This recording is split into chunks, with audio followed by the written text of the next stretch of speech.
Good morning, and welcome to the first virtual CRISP Partners meeting. I'm John Thompson, the Catskill Regional Invasive Species Partnership Coordinator, and I'll be hosting this update and webinar today. Our featured speaker will be Dr. Andrew Reinmann, and I'll introduce him in a few minutes to discuss a project that he is working on to use remote sensing to map hemlock stands and monitor hemlock health.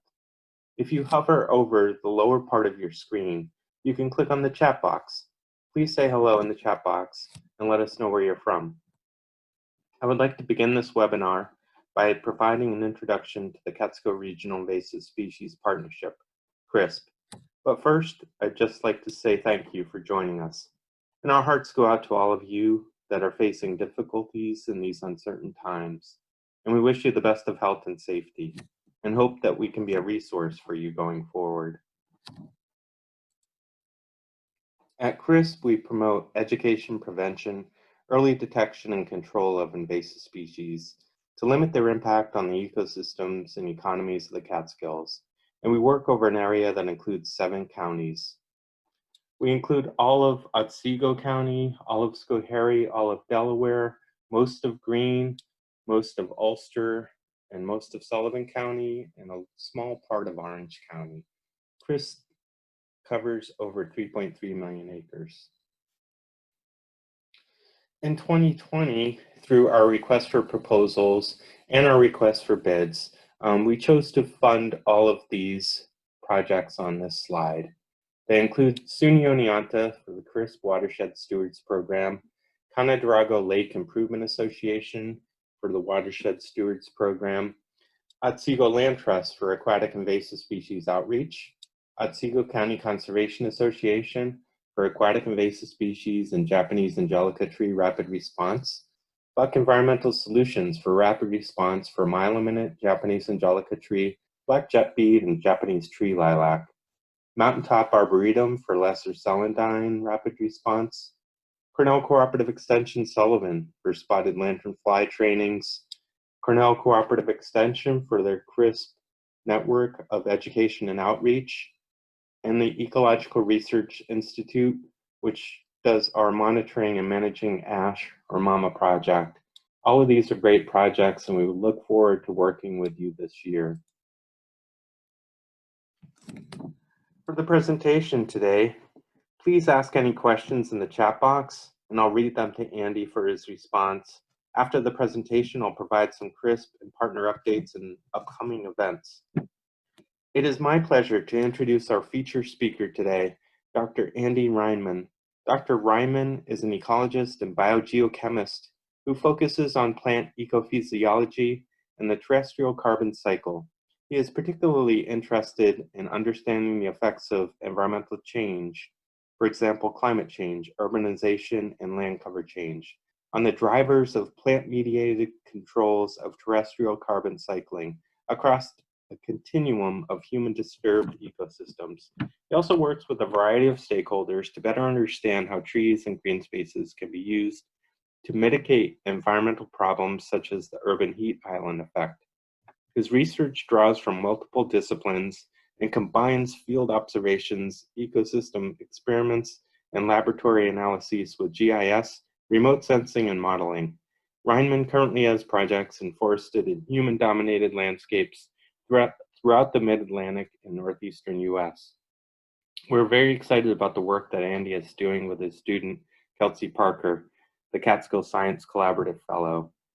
And today, Andy will present Mapping Invasive Species Across the Forests of New York, a View from Space. Thank you for joining us, Andy.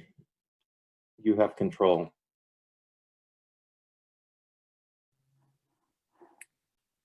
Good morning, everyone. Thank you for taking the time to come and watch my presentation today. I'm going to talk about a couple of new projects that we're getting going in my lab at CUNY, and much of this work is the focus of my PhD student, Kelsey Parker's dissertation work.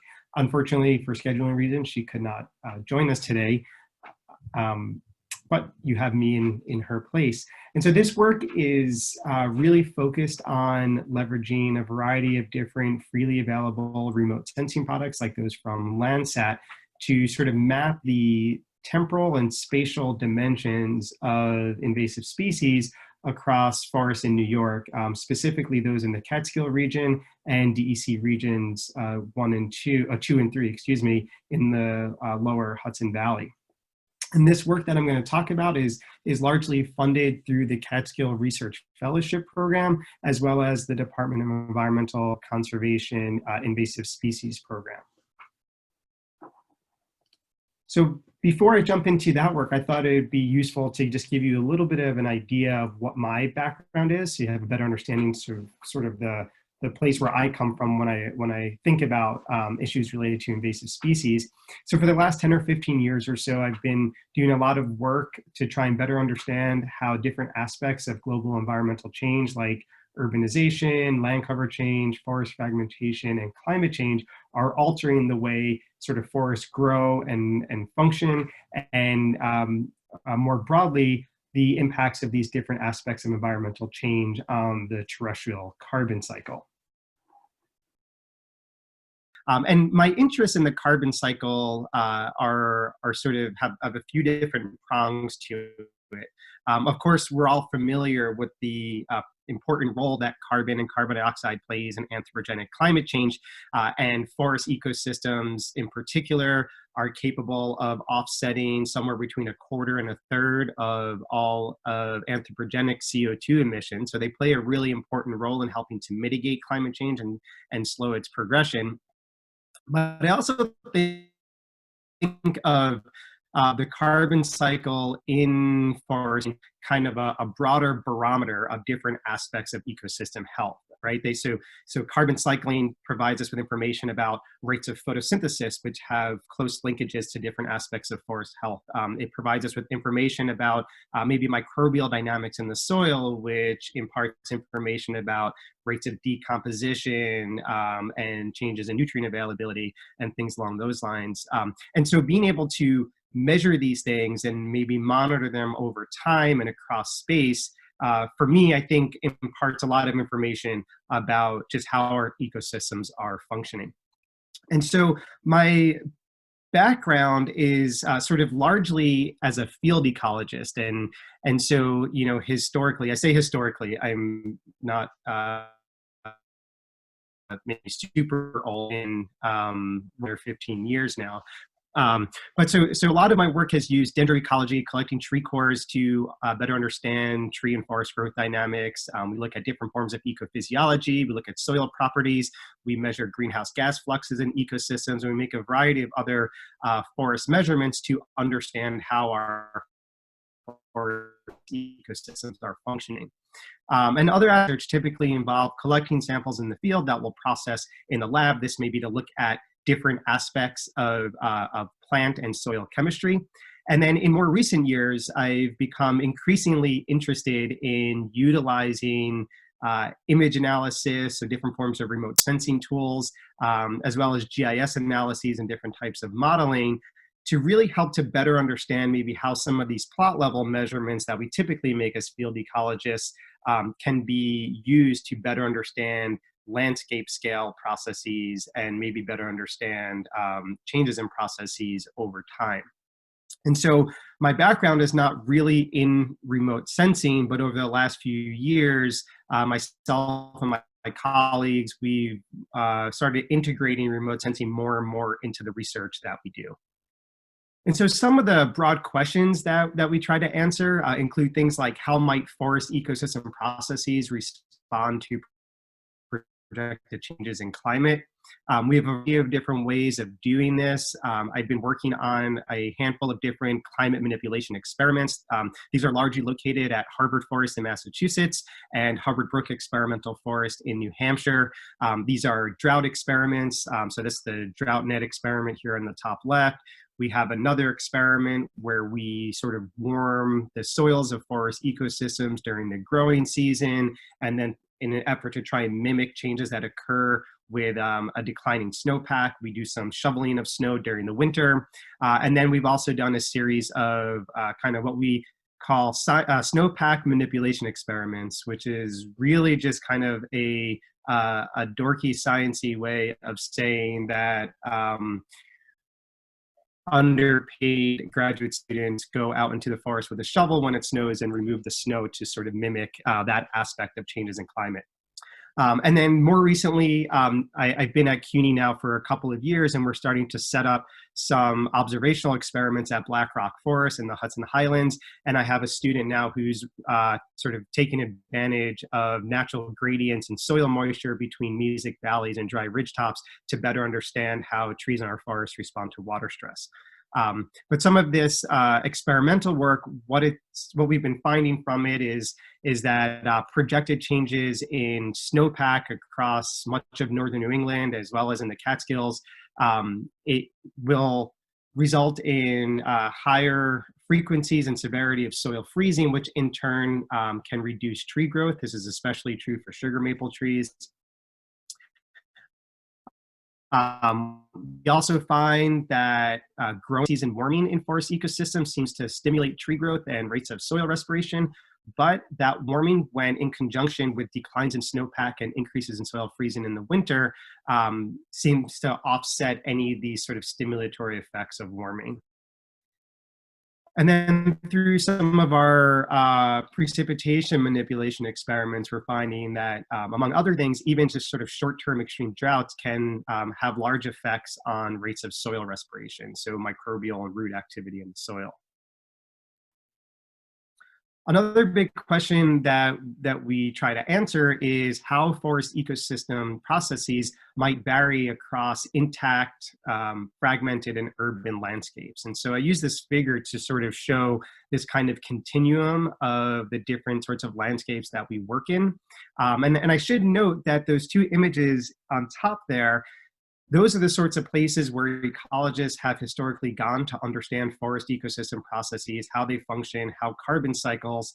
But really more and more of our landscape is looking like the two images you see in the bottom. And some of our work shows for that the northeastern quarter of the US, about 25% of all of the forest area is actually within 30 meters of an edge. So this winds up being vastly different than these interior forests that we're used to studying. I've been really interested in trying to figure out, to what extent do forests in these more fragmented and urban systems function differently than the intact forests that we've historically studied.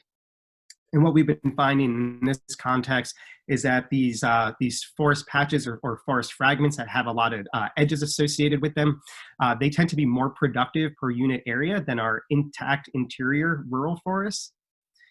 But also creating these forest edges growth more sensitive to heat.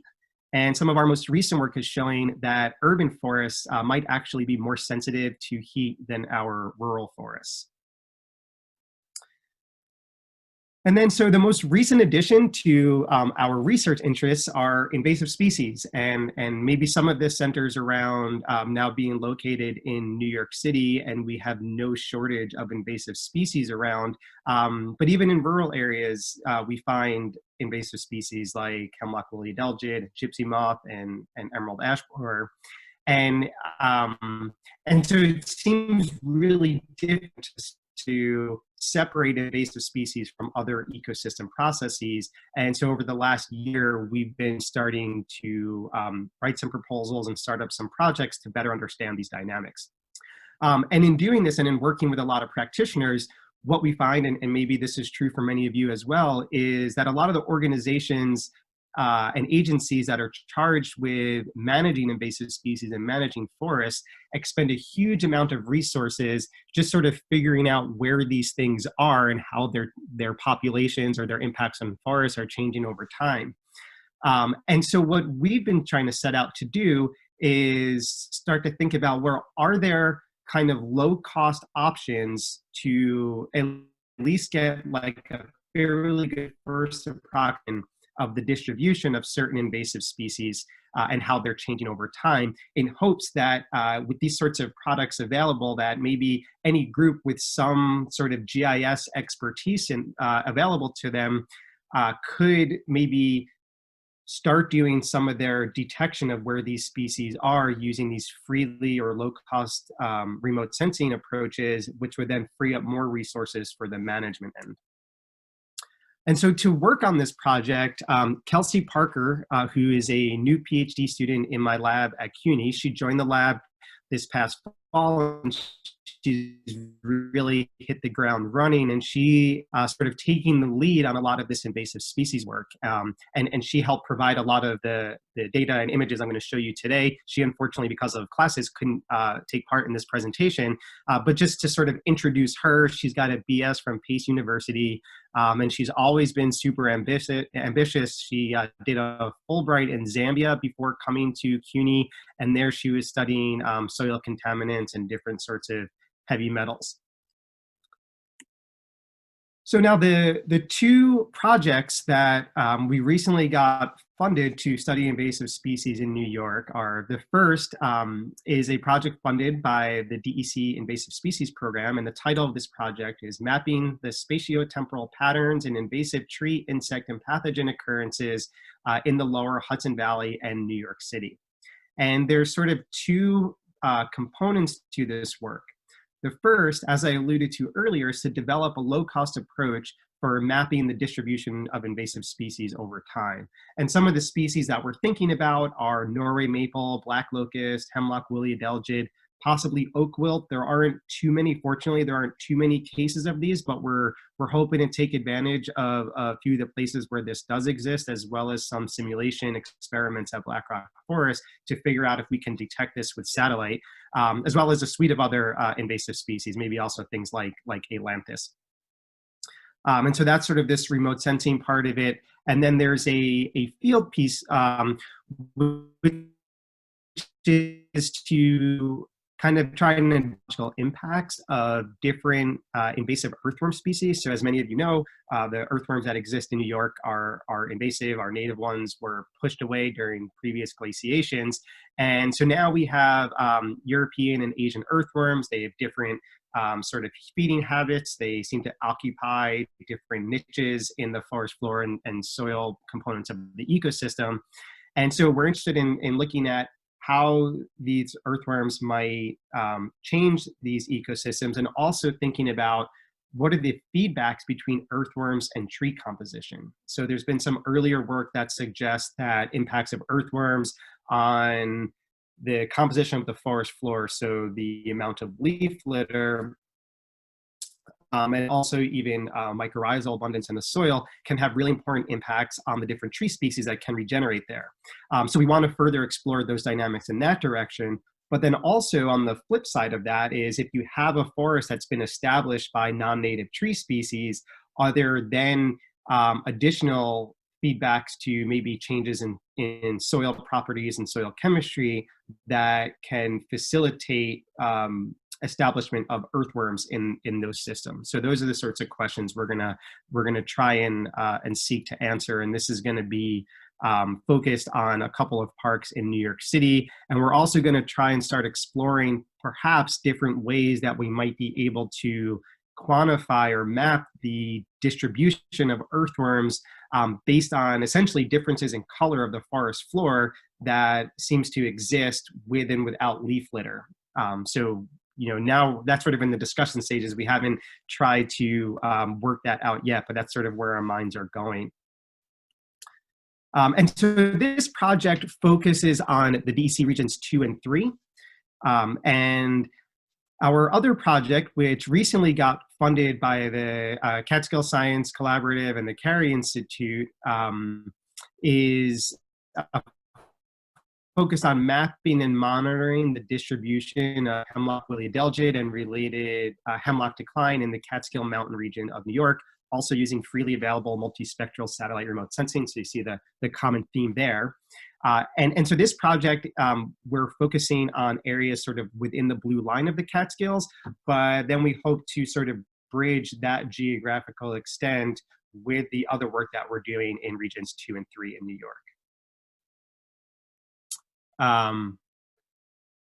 So the question is this funded by DEC, EPF? Sorry, I don't know what the EPF acronym is. If this is about the project in the Catskills, that was money from the DEC that was given to the Carey Institute to issue subcontracts to. or subawards too, which is what we got to work on this project. Oh, I see. Okay. Yeah, I think that this funding is from the DEC, given to the Carey Institute, and then subawarded to different organizations like us. And so we're working with the Catskills Science Collaborative on this. Yeah, and the Carey Institute money does come from the EPF. Oh, it does. Okay. Yeah. That's good to know. Sorry, I didn't trace those funding sources back far enough, but thanks for clarifying. Okay, so how do we go about mapping invasive species with a satellite that is, tens of thousands of miles up in orbit? So here's some examples of what the impacts of different invasive species, what the impacts are in the canopy. So on the top left, there's gypsy moth. On the top right is hemlock decline from the woolly adelgid. And the bottom image is oak wilt. And so you'll notice that the common theme among all of these changes is a loss in foliage and a loss in greenness of the canopy. So there's an actual change in the color of the canopy, and these are the things that we think that we can detect remotely. In addition to that, invasive trees, many of them have a different leaf phenology from our native trees. So here, this image, I'll show it again in a minute, is a native sugar maple on the left and a nori maple on the right. And you can see the pretty stark differences in the leaf phenology of these species. So I was just noticing a question: why focus on satellites and not drones, which would provide higher resolution data? That's true, and that's a great question. The only issue, well, there's a couple of issues with drones. While the data that you retrieve will be superior to what you get with satellites, you can't go back in time with those data sets. You can only start now and move forward. Second, trying to map large spatial extents using that approach can be really, really expensive. And also, there are limitations to places where you can fly drones. You can do this with an airplane, as I'll talk about in a minute, but there's also these limitations with cost and then how frequently you can redo this. So what we're proposing here is not necessarily to take the place of these other approaches. It's rather to provide a low-cost way of getting fairly high resolution data that can span a much larger temporal range than really what's possible using any of these other approaches. So I'm not arguing that this is in place of or better than using airborne remote sensing or drones. Just the spatial and temporal extent of the data that you can collect is really difficult to match using those other sort of flight-based approaches. Okay. So how do we do this? So at its core, we're really trying to pick up differences in foliage or the timing of leaf out or leaf drop. And so one example of how remote sensing scientists go about quantifying this is using an index called the Normalized Difference Vegetation Index. And there's other examples that are sort of looking at similar things. I'm showing this one here just because it's quite common. And so the theory behind it is that green leaves absorb red and blue light for photosynthesis.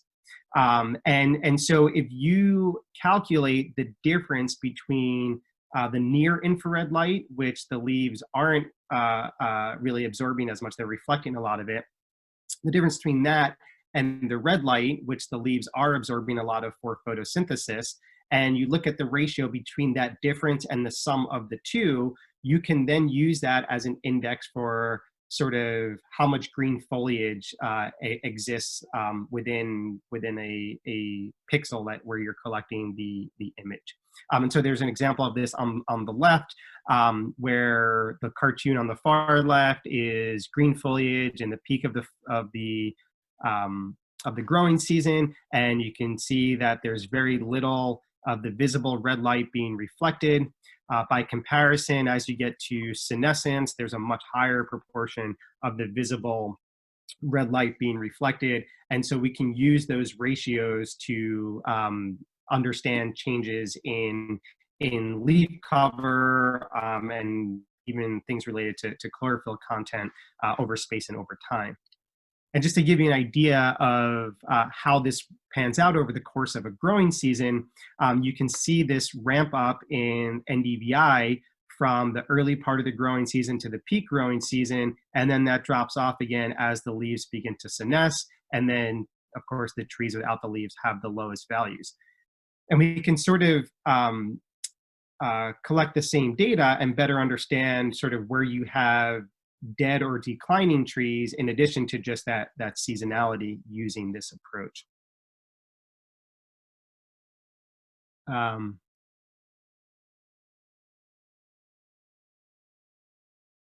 What if the leaves are yellow? Can't the lack of greenness be detected? Yeah, so it's that the lack, we're not actually quantifying green, we're quantifying the wavelengths that are getting absorbed by essentially chlorophyll. And so there's another index called Enhanced Vegetation Index, which is pretty similar to NDVI, but it also incorporates blue light into that. So so we're essentially quantifying the presence or lack of presence of chlorophyll, which is, from the way we look at it, a difference in greenness. So I hope, Sean, that answers your question. Okay, so the satellite that we are going to primarily work with is Landsat.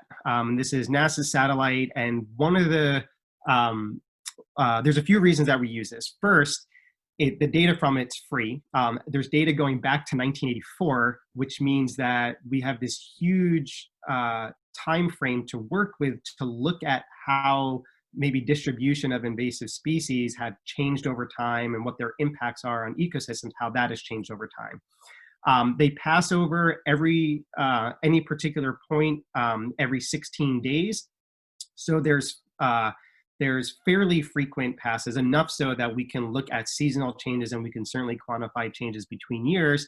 And their spatial resolution is fairly high. It's 30 meters, which is, figure one large tree in the canopy, depending on the species, is maybe 10 meters or so across. So it's a handful of trees within a pixel that you're looking at. And there's this is certainly not as fine resolution as you would get using a drone or an airplane mounted sensor, but from a freely available product, it's about as fine resolution as we have right now. There's some products from the European Space Agency that are at 10 or 20 meter resolution, but they only go back a few years at this point. So we're focusing on the Landsat data. And this image on the right just gives you an idea, sort of a snapshot of the US and how NDVI varies across the country. And it's essentially based on density of vegetation cover. So not surprisingly, these areas like where we are in the northeastern US have the darkest green. This is during the summer. There's the darkest green. This is when all of our leaves are out. And if you contrast that to areas in the Great Plains where it's tall grass prairie, the green is lighter. And then once you go to the arid Intermountain West, it starts to approach zero because there's very little vegetation out there. And you can see some water bodies are showing up sort of in the negative values. These insets on the bottom show the same measurements using two different remote sensing products. Landsat on the left has a finer spatial resolution than the satellite imagery they're showing on the right. Okay, so as a first example, for trying to quantify where we have fairly high levels of invasive tree species, as I mentioned earlier, we're planning to use differences in leaf-on or leaf-off phenology.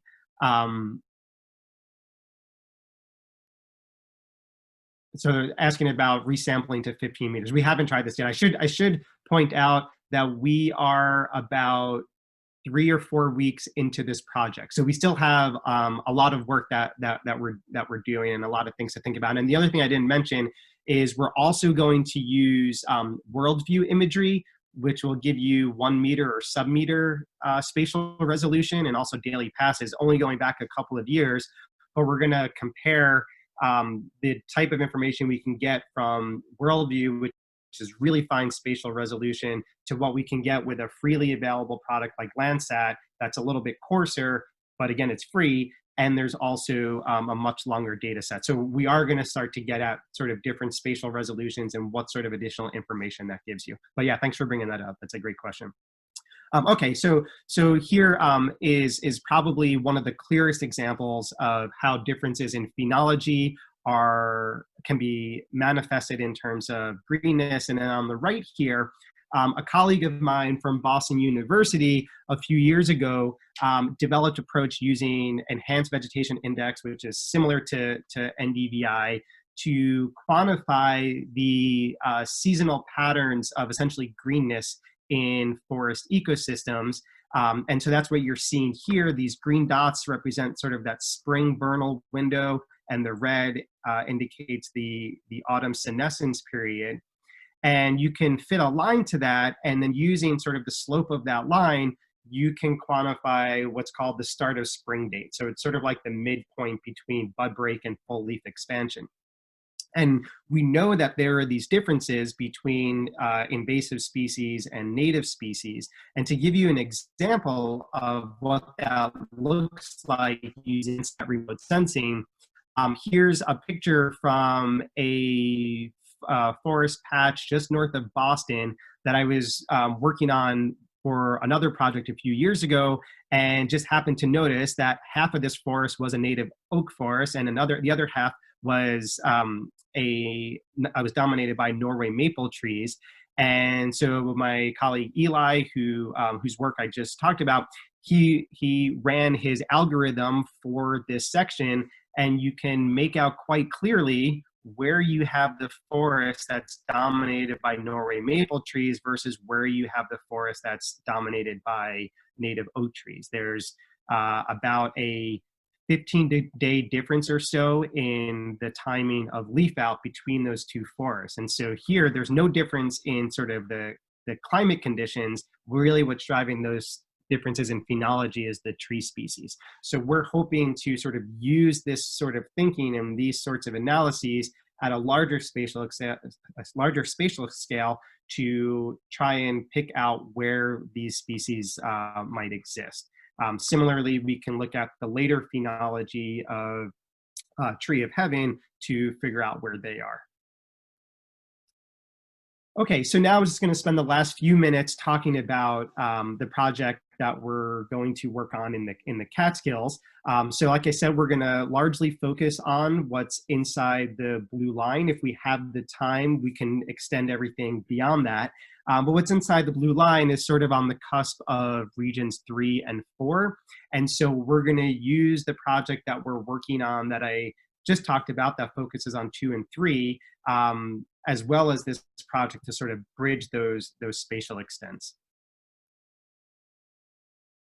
So the first thing we need to do is figure out where there are coniferous forests. And so to do this, we can look at essentially the annual amplitude in greenness of a particular pixel.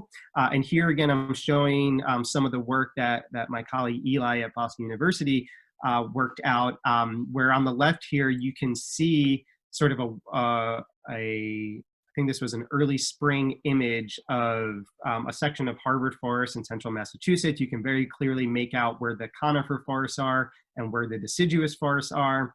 And then on the right is a map of the annual amplitude of EVI.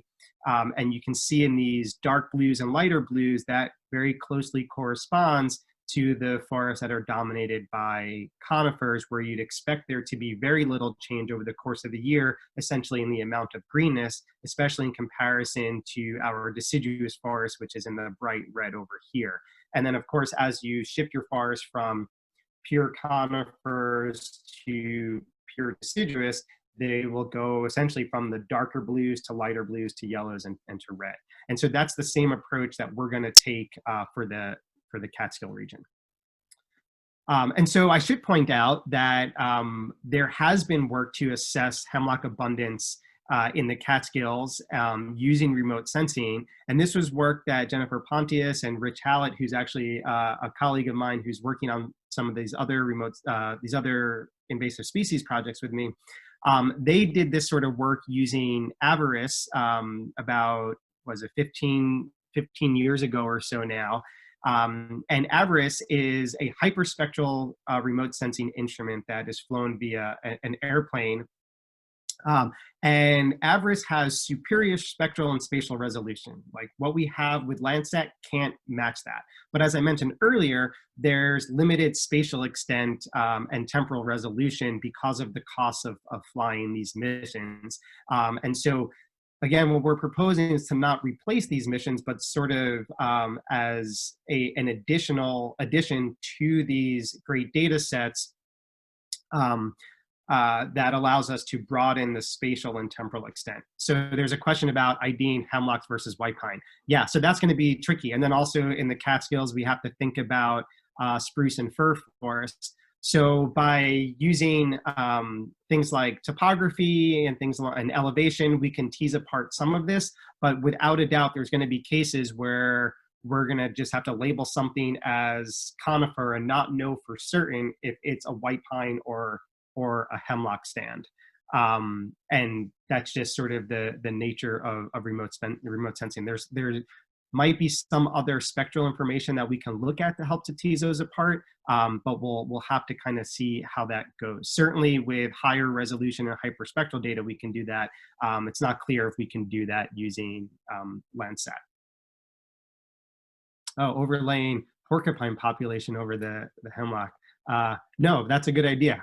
These are all great. So one of my hopes for this presentation is to have a little bit of a discussion when I finish up here in a few minutes about these sorts of ideas and maybe other things that we're not thinking about or ways that we can make this sort of work more useful to the broader community that we hope will use it. So this work with avarice was done in the early 2000s, but in the 90s, there was some work done to use Landsat to monitor hemlock forest health in New Jersey. And they just did this for 2 time slices. And they use a different vegetation index, but it's pretty similar to what we're proposing to do. And this group in the 90s, what they found is their field plots that they had categorized as having different levels of decline from the hemlock woolly adelgid. There's a really good correlation with their vegetative index. And then they have this really nice image there that sort of highlights this. So the image on the left is from 1984, before the outbreak of hemlock woolly adelgid in this region. And the bright red here is pointing to the healthy stand of hemlocks. The image on the right is 10 years later in 94, and you can see a section of those hemlocks have severely declined, or in the black that indicates that they're dead. So this is a good example, a sort of proof of concept that we can use these approaches to start to map decline in hemlock trees.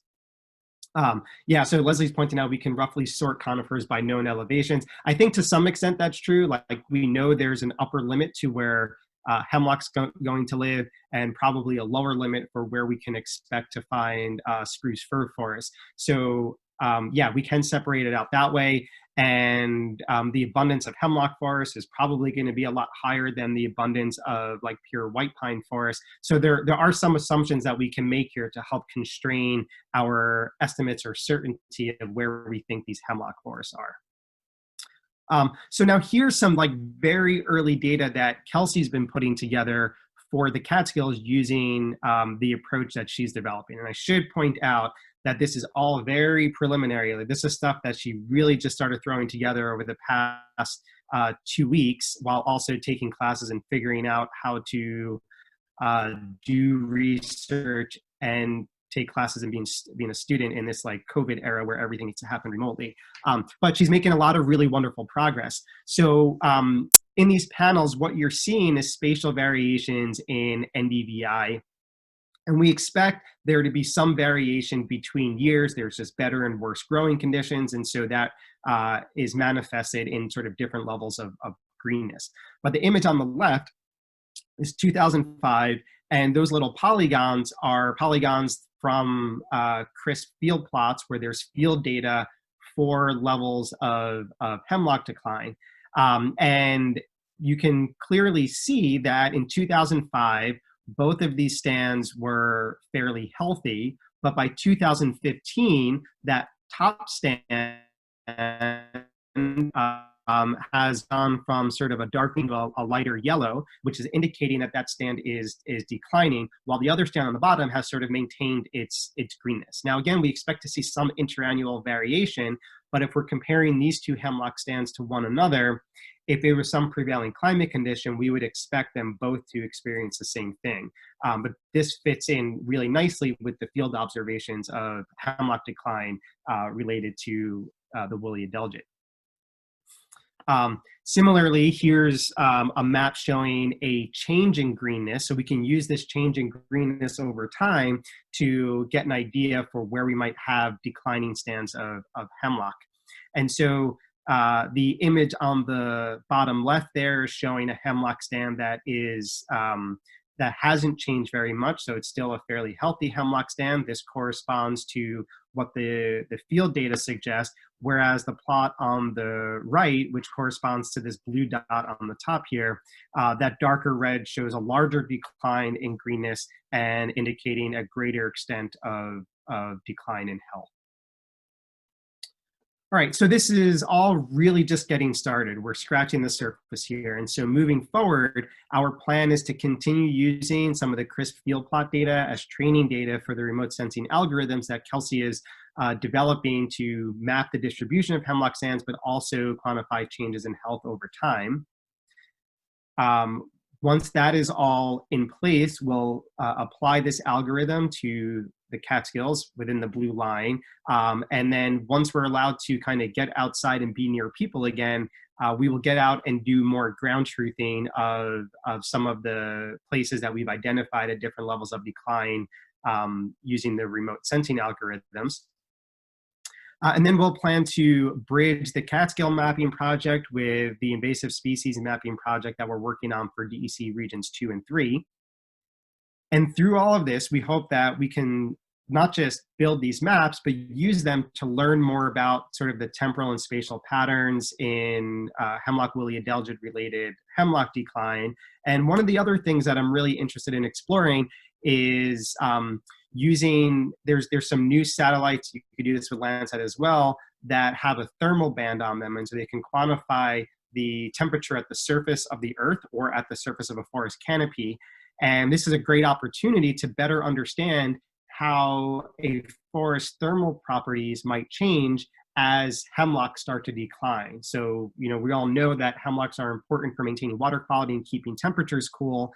And so we can start to see how at least the surface temperatures are changing over time as the hemlocks are declining. So before I open this up to questions, I need to thank the collaborators on these projects. So Kelsey, I mentioned, Rich Hallett at the Forest Service, Jason Smith, who's at the New York Restoration Project, and Clara Pregitzer at the Natural Areas Conservancy. And so I'd love to have discussion for whatever time we have left, and also feel free to shoot me any emails with any additional questions. Great, that's excellent. Thank you, Andy. We do have some questions. We do have a question in the question and answer box, if you can see that. Let me, there's one from, I can read it to you. It's from Kate O'Connor. Are you factoring in elongate hemlock scale and other stressors into these apparent declines? Yeah, so no, no is the quick answer. We can't really distinguish the drivers of defoliation using remote sensing. But two quick thoughts on that. First, if you're familiar with Dave Orwig's work, he's at Harvard Forest. He's been doing a lot of research exploring hemlock decline. His sense is that the elongate scale seems to, in some ways, benefit the hemlock when faced with an adelgid outbreak. And the reasoning behind that is it reduces sort of the nutritional quality of the needles, which makes them a poorer food source for the adelgid, which in turn can maybe slow the rate of hemlock decline. But to the extent that there's field data that might provide more information about the prevalence of elongate scale versus adelgid, we may be able to say something about that using the remote sensing if there's maybe some sort of distinctly different patterns in decline in the trees, like temporal patterns in declines of the trees over time, then maybe we can sort of get at that. But beyond that sort of information, I think it'd be really difficult to factor in those other stressors.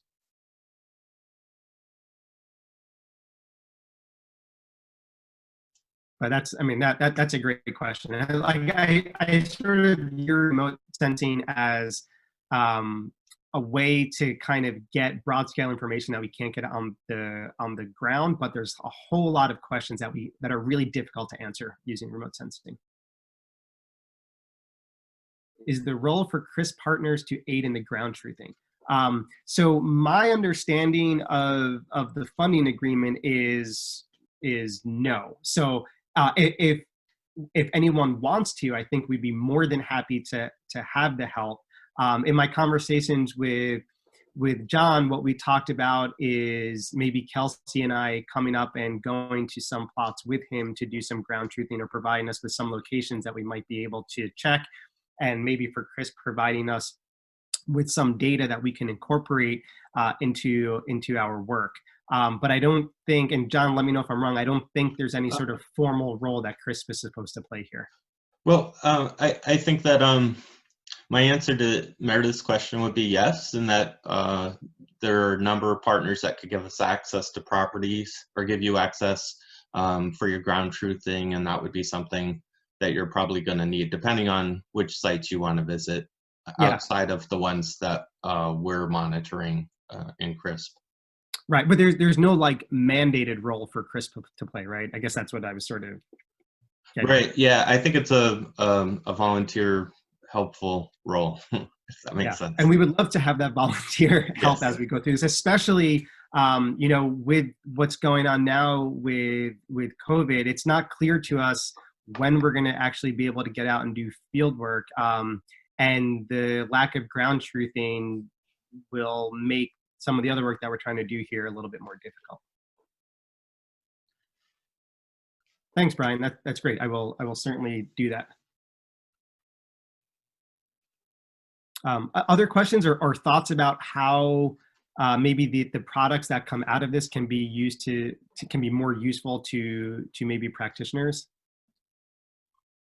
Yeah, having foresters check areas could be great. Maybe one thing that we can do, maybe we can have a smaller sub-meeting at some point, and we can provide some GPS points of places that we'd like to check, or even the inverse of that. If there's foresters that know of certain stands that are in different stages of decline and they have GPS points they can give us, then we can work that way as well. That's great.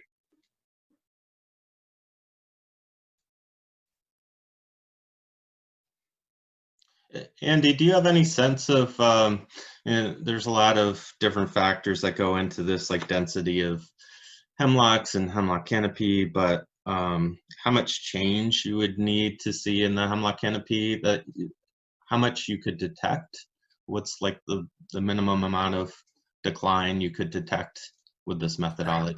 That's a really good question. I'm not sure yet. Yeah, so if it were a canopy that was pure hemlock, that will probably give us those will be the stands where we will have the highest sensitivity, because we won't have to worry about variations associated with other species. I think what we would have to do is look at some of the healthy stands and figure out, okay, well, what's the normal interannual variability and sort of greenness of the canopy?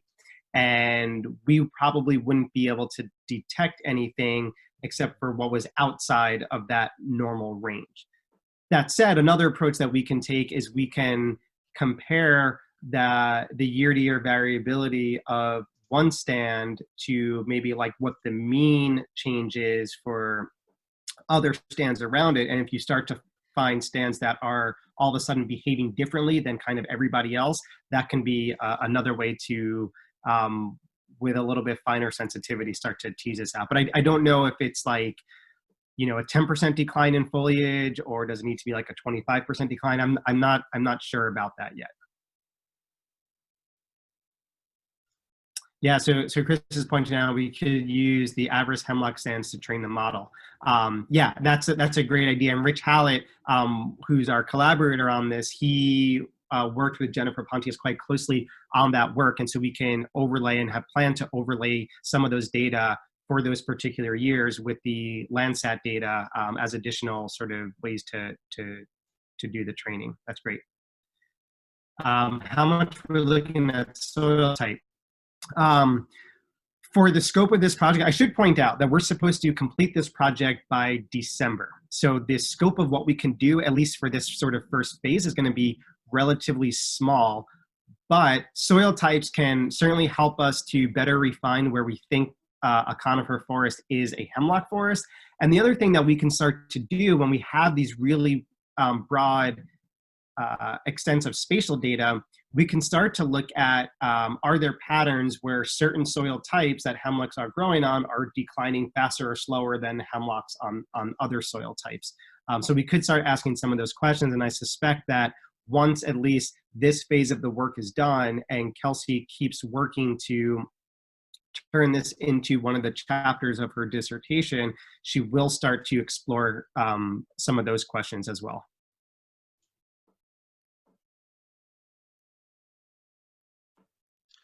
We have some more questions in the chat box. Oh, yep.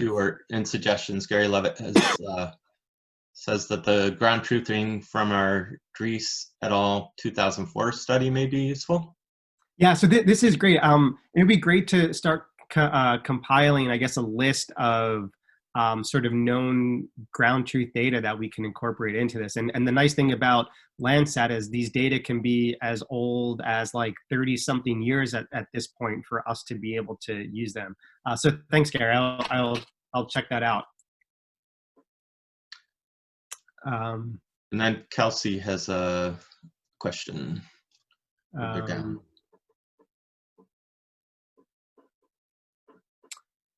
Yeah, right. So to the extent that we can either get out or leverage DEC foresters to, in the field, maybe map out different stands of white pine versus hemlock, we might be able to do that. Even in Google Earth imagery, white pine is pretty easy. I shouldn't say pretty easy. It's fairly easy to tease apart from hemlock. So we may even be able to outline a few stands in Google Earth and pair that spatial information with some of the satellite data to see if we can start to tease those apart. And oh, that's great. You work with oak wilt. Yeah, so we should talk further because there aren't too many examples of oak wilt in New York that are at least at our large enough spatial scale where we can start to see if we can see it from satellites. Yeah, as you point out, most are single tree infections. But if the canopy of that tree is large enough, or there's a couple of trees in a location, we may be able to use that. There's also an experiment at Black Rock Forest where they did sort of some girdling of oaks to sort of mimic what they expect will happen with oak wilt, and those plots are big enough for us to see with satellites. So we were thinking about using those as sort of a first pass for, can we sort of detect these things? What does it look like compared to, let's say, a gypsy moth outbreak or something like that? But yeah, Kelsey, that would be great if we can chat about this at another point.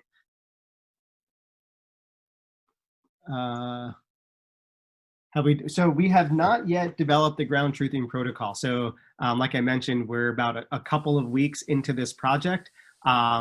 So once Kelsey is done with classes for the semester, we can really jump in full steam and start to think about that. And so maybe the thing to do is for us to figure out exactly what the ground truthing needs will be and what that looks like. And maybe through John, if you don't mind, we can try and organize for all of you who might be interested or want to help or contribute in some way. We can organize some other kind of sub-meeting via Zoom at some point and talk about all these things and how best to approach it and maximize the amount of data that we can get. Yeah, that sounds like a great idea.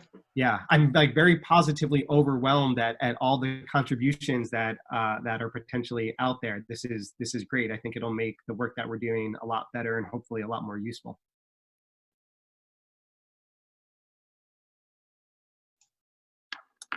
Does anyone else have any questions?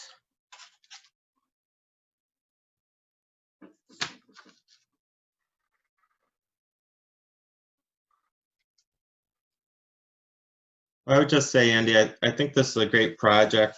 I'm really happy that you're doing it and using Landsat imagery and the worldview imagery together. I think it's great concept to try, and it'll be great if we can, on a wider scale, monitor our hemlocks, which was our original concern.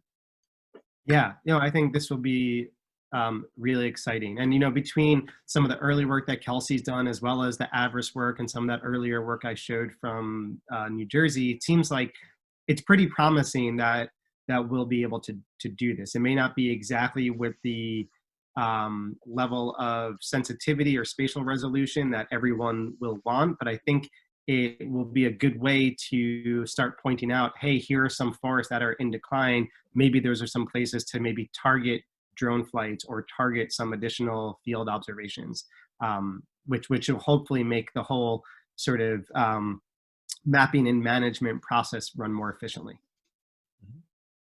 And we got people are offering to help. Mark Wolf at Mount Top Arboretum.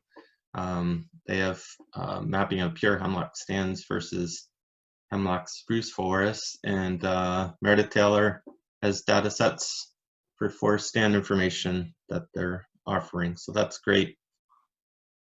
Yeah, this is wonderful. Thank you all for listening and for offering up to help and provide data sets. Yeah, we'll probably need to end it there. I really appreciate you giving this presentation, and it's a really exciting project, and it has implications that could help us here in the Catskills and throughout New York State. So I'm really excited that you're working on this project, and thank you for the presentation, Andy. Us too. Thanks for having me. This was really wonderful. Thank you all, and it was nice meeting everybody remotely. Thanks. So to continue with the CRISP updates, I want to thank my colleague Dan Snyder, our field projects manager. He's added quite a bit of information to the CRISP website, which is www.catskillinvasives.com. Dan's added our upcoming remote programs in our events section to our website. He's added updates, or under the update section, we posted a summary of the who's doing what in invasive species management in the Catskills and fact sheets for the species found along the Ashokan Rail Trail. We were working with stakeholders to develop a Ashokan Rail Trail invasive species management plan. We're putting that on hold for now. We've also been sharing information as a resource on Facebook at Catskill Invasives, and we're on Twitter at CRISP News, CRISP_news. So we're putting more content out on social media, putting more out on our website to be a resource there for you, so that you can know what's going on here in the Catskills. And there are a lot of webinars that are happening that I have up on the slide here. I also want to mention that Dan Snyder's been out mapping lesser celandine along the Sawkill Creek in Woodstock. Lesser celandine is an early detection rapid response species. We've been posting about it on social media. It's one that you should become familiar to how to identify and report an IMAP invasives if you see it. We are finding more and more of that in certain areas of the Catskills. So it would be great if we had a better sense of where it was.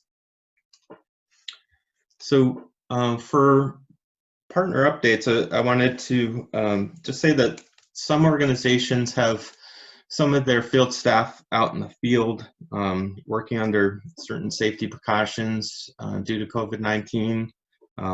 And one thing that people should keep in mind is that if you want to reach staff that you've worked with in the past at some of our different partner organizations. Probably emailing them might be the best way for most people, in that they have access to email and they may not have access to their phones, other methods of communication. But for some organizations, you may want to try to reach out to several people in that organization to get a response, because with most of us working from home, all of us are dealing with different challenges.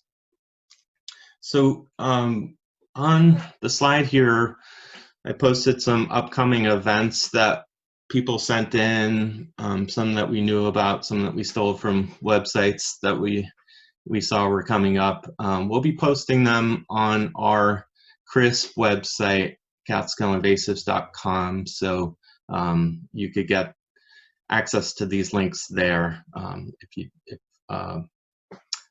if that's easier than going over them now. But Cornell Cooperative Extension in Ulster has an online spotted lanternfly workshop that's coming up on May 13th at 9:30.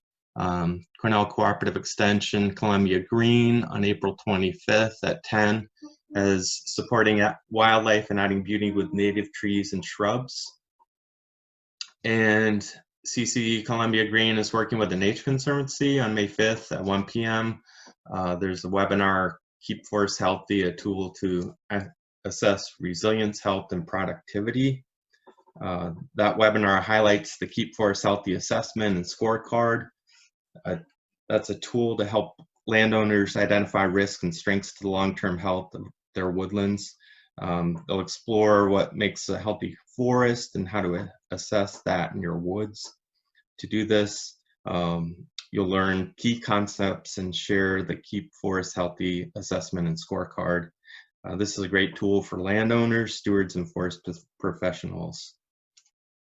So that's one that you want to keep in mind to tune into coming up in a few weeks.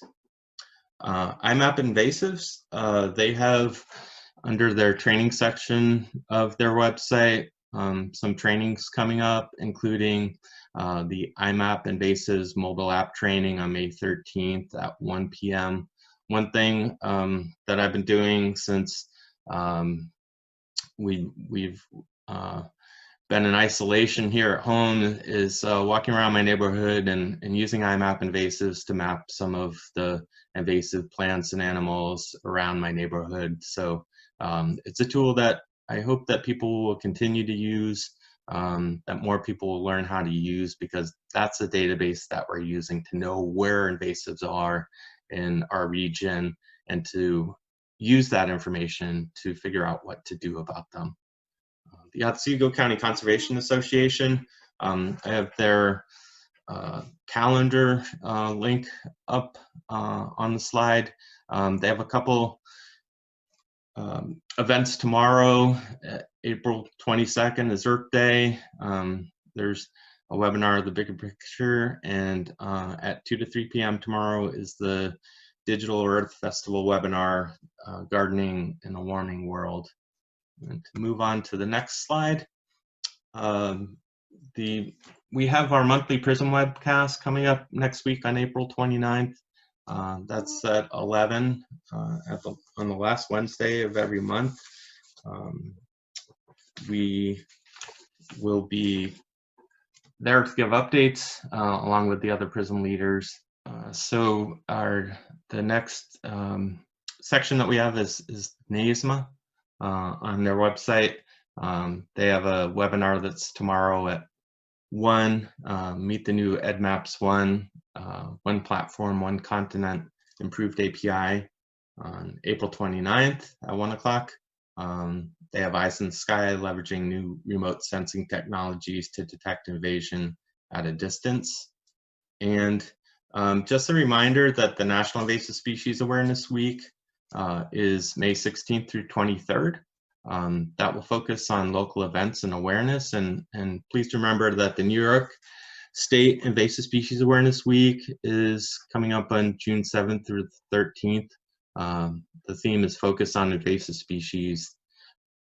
Probably most of that is going to be remote, and we're looking for ideas and partners that want to collaborate.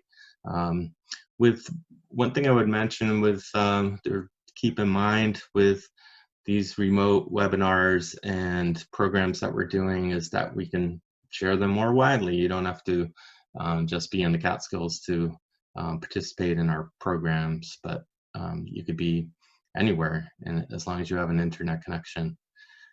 And I'll mention that the Catskill Ecological Research and Monitoring 2020 conference is going to be October 27th through 29th at the Full Moon Resort in Big Indian. They're planning for an in-person conference. Hopefully by then we can be together as people and meet and get to network in person at that conference. I want to remind our CRISP steering committee that we'll have our steering committee meeting at 1 p.m. today. And just want to mention that I'm not sure if you saw all the links here, but we'll post these links on our website, catskillinvasives.com. And with that, I'll say thank you, Andy, for that great presentation. That was wonderful. It's a great project, and I'm really excited about working with you and Kelsey on it. And I'll thank everyone else for joining us. Please stay home, stay safe, and stay connected so that we can keep working on invasive species and moving forward on invasive species management in the Catskills. With that, have a nice day, everyone. I appreciate you being here.